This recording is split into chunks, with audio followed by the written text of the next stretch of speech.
Unfinished case. It was a quiet weekend, and I had just finished a day of work, getting ready to head home when I received an unexpected call. The voice on the other end was my ex-girlfriend, S, still familiar but tinged with a hint of anxiety. How have you been lately? Her voice was gentle, but I could sense something was weighing on her mind. Not bad. How about you? I replied, feeling both surprised and nervous. Since our breakup, we hadn't been in touch, and her call caught me off guard. Can we meet? There's something I need to talk to you about in person. There was a pleading tone in her voice, making it impossible to refuse. Though our relationship had ended long ago, the warmth of that connection seemed to have never fully faded. I agreed to her request, and we arranged to meet at a cafe we used to frequent. When I saw her, I noticed she looked more mature than I remembered, but there was also a wee wryness and worry in her eyes. We ordered coffee and sat in a quiet corner. She fidgeted with the rim of her cup, clearly uneasy. It's been a long time since we seen each other. How have you been? She broke the silence first, a faint smile appearing on her face. Pretty busy with work. How about you? I tried to appear calm, but inside, waves of emotion were stirring. She sighed softly and said, I recently took on a case, and it's a bit complicated. It might even involve some dangerous things. I wanted to ask for your help. A sense of unease gripped me. What kind of case is it? What do you need me to do? She glanced around, making sure no one was paying attention to us, and then lowered her voice. It's a re-investigation of an old case. Decades ago, a young woman named Emily Smith was killed in the factory where she worked, but the case was quickly closed, leaving many questions unanswered. We uncovered some leads, but I'm also running into a lot of resistance. I felt a surge of concern. Resistance? You mean someone doesn't want you digging any further? Yes. We received several warnings, and I even found signs that someone broke into my home. Her voice trembled slightly. This case isn't as simple as it seems, and I am afraid there's more danger ahead. Hearing this, my unease grew stronger. Although we were no longer together, I still cared about her and couldn't stand the thought of her facing such danger alone. I nodded, determined to help her uncover the truth. Over the next few days, we began investigating Emily Smith's case together. Emily was a young, kind-hearted worker at a garment factory many years ago. While working, she was harassed by the factory owner's son and was killed during a violent altercation. However, due to the powerful influence of the owner's family, the case was swiftly covered up, and Emily's death was ruled as an accidental death. Through interviews with some elderly workers from that time, we learned that Emily had confided in her co-workers about her fear and despair before her death. She told them that the owner's son was constantly harassing her and even threatening to ruin her life. Emily tried to raise but in the end, she was brutally murdered, and her body was discarded in an abandoned building behind the factory. She was a good girl. We all knew she was wronged, but we were powerless to do anything, an elderly worker recalled, pain and anger filling his eyes. These testimonies strengthened our resolve to continue the investigation. We pored over old files and re-examined all the evidence related to Emily's case. When Emily's body was found, she was wearing a red tank top, which was not part of the factory uniform but something she had put on the day of the incident. It seemed like she was trying to send a message through that piece of clothing. However, as our investigation progressed, we began to feel an invisible pressure. Several anonymous warning messages started appearing on our phones, their content vague yet filled with threats. Sometimes, our phones would ring in the dead of night, only to display cryptic, "Uncle." Our messages, as if deliberately trying to instill fear.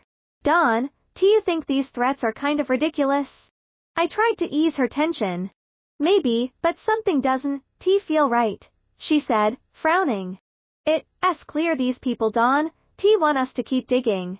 As time passed, we got closer to the truth, but the danger also drew nearer. One night, she discovered that her home's door lock had been tampered with again, a clear sign that someone had tried to break in. This realization made us understand the gravity of the situation. We started to take action, she said, her voice full of anxiety. We can, give up. The closer we get to the truth, the more they, try to stop us, I responded firmly. But I also knew this wasn't, just about uncovering the truth, it was also about protecting ourselves.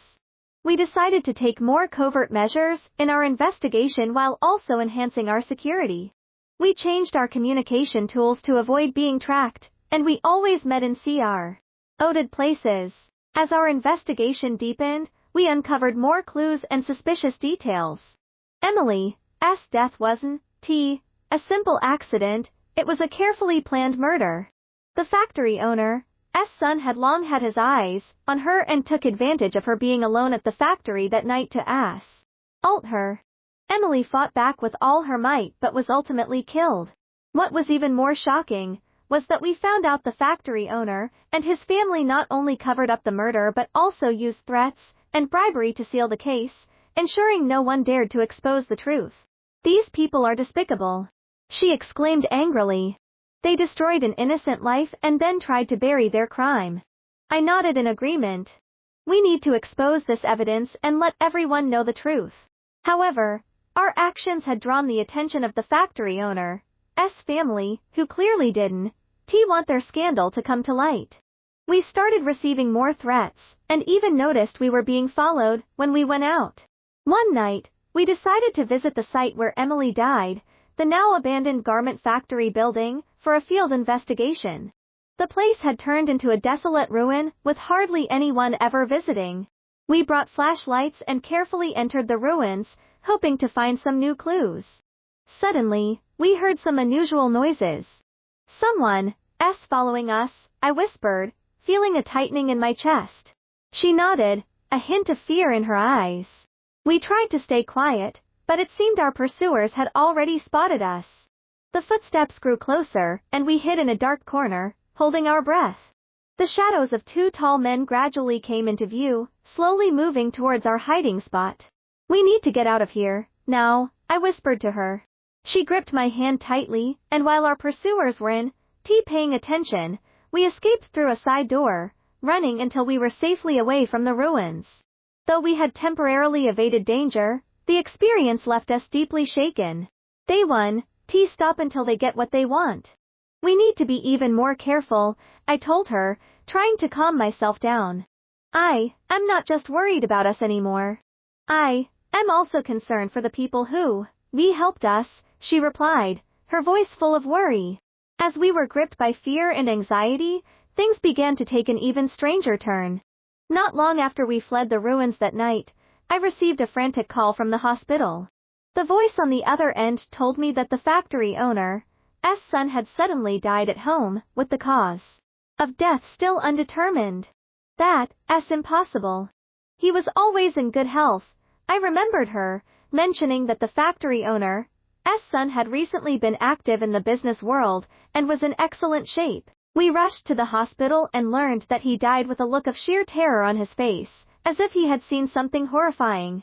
The coroner couldn't explain his death, tentatively ruling it as a cardiac arrest. But we both knew it wasn't that simple.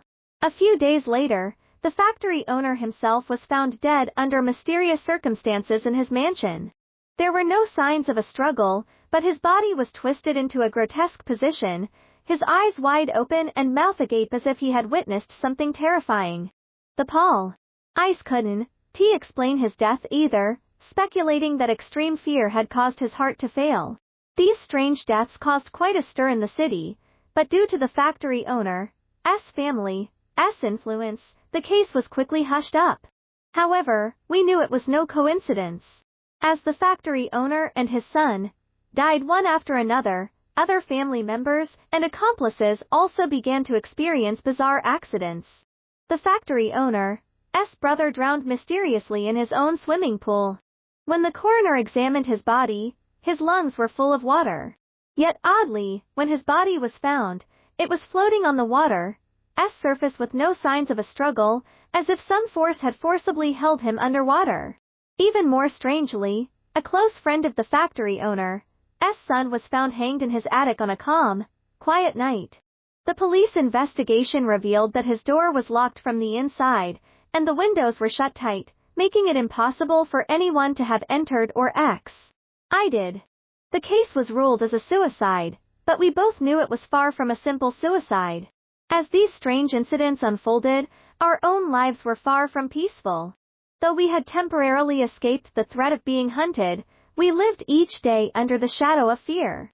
She began to suffer from insomnia, her mental state deteriorating, and I became irritable and hyper-sensitive, as if some unseen force was lurking around us. We realized that Emily Smith's vengeful spirit might be exacting revenge. She had died unjustly, and those who had wronged her were now dying in bizarre and terrifying ways. It was as if her resentment was manifesting, just as she had said in life, she wouldn't let those who are her go unpunished. One night, as we were discussing our next steps, the temperature in the room suddenly plummeted, as if all the warmth had been sucked out of the air. The curtains moved without a breeze, and the clock on the wall started ticking backward, casting the entire room into an eerie atmosphere. Do you feel that? Her voice trembled, clearly sensing something was wrong. I nodded, my heart pounding in my chest. Suddenly, the lights in the room began flickering, and then everything went black. We immediately pulled out our phones to light the room, but the screens flickered erratically as if something was interfering with them. At that moment, we heard a low, murmuring voice coming from deep within the room, sometimes close, sometimes distant, but always indistinct and spine-chilling. That voice, she looked at me in terror, her voice shaking with fear. Before I could respond, a powerful force suddenly struck me from behind, slamming me to the floor. My head hit the ground hard, and I lost consciousness. When I opened my eyes again, I found myself lying in a hospital bed, my head wrapped in thick bandages, the smell of antiseptic filling the air. I tried to sit up, but a wave of dizziness overwhelmed me, and the pain from my wounds made me wince. You, reawake. A familiar voice sounded by my side. I turned to see her sitting beside the bed, her face pale, her arm wrapped in bandages, and her eyes bloodshot, clearly having gone through a lot. How are you? I asked weakly, my voice hoarse. I am okay, just a few minor injuries. She forced a smile, but her expression was filled with deep worry. It was then that I noticed the bruises and cuts on her arms and legs, evidence that she had also been badly hurt in that night's unknown attack. I gritted my teeth against the pain and took her hand, feeling a deep sense of guilt. I am sorry. If I hadn't insisted on investigating, you wouldn't have gotten hurt. I said quietly. She shook her head, gently comforting me. No, you're not wrong. We were just trying to seek justice for Emily. We never imagined things would escalate like this. What exactly happened that night? I couldn't help but ask, trying to piece together the fragmented memories. She frowned, clearly reluctant to relive the moment, but she slowly began to speak. After you fell, the room went pitch black. I could hear whispers, but I couldn't see anything. Then I felt something grab my arm and pull me violently. I fought back with all my strength, but I must have fallen and blacked out. When I woke up, I was in the hospital. Hearing her account sent chills down my spine. It was clear that the attack that night was not carried out by human hands, but by some inexplicable supernatural force. Emily Smith's vengeful spirit was not just seeking revenge, she seemed to be sending a message. As we recovered, more members of the factory owner's family began dying in strange and terrifying ways. Each death was bizarre and unexplainable. For example, the factory owner's wife was mysteriously burned to death in her sleep, with her bed left untouched, while her body was reduced to charred remains. Another of the factory owner's accomplices was found dead at his breakfast table, foaming at the mouth. The autopsy revealed no traces of poison, leaving the cause of death a mystery. All these events pointed to Emily Smith's vengeful spirit. She had used supernatural means to exact her revenge on those who had wronged her. No matter where they fled, they couldn't escape their fate. In the end, every member of the factory owner's family and their accomplice died in terror and agony, And it seemed Emily's spirit had finally found peace, having completed her mission of vengeance. Life never returned to normal for her and me. Though we had fought side by side on the same path, that sudden supernatural event had left us deeply scarred. After recovering from my minor injuries, I returned to work, while she, severely injured both physically and mentally, needed time to heal. She left the city, retreating to a place far away to recover. I knew we might never meet again, but her courage and resilience would always remain in my heart. That experience taught us that some truths are beyond our reach, and some grievances can only be resolved through more mysterious means. In the days that followed, I continued to fulfill my duties as an officer, but deep inside, I always remembered that wronged soul. Emily Smith's story left an indelible mark on my heart. Whether handling cases or facing injustice, it reminded me that no matter the cost, I must speak out for justice and ensure that the wronged are never buried in silence.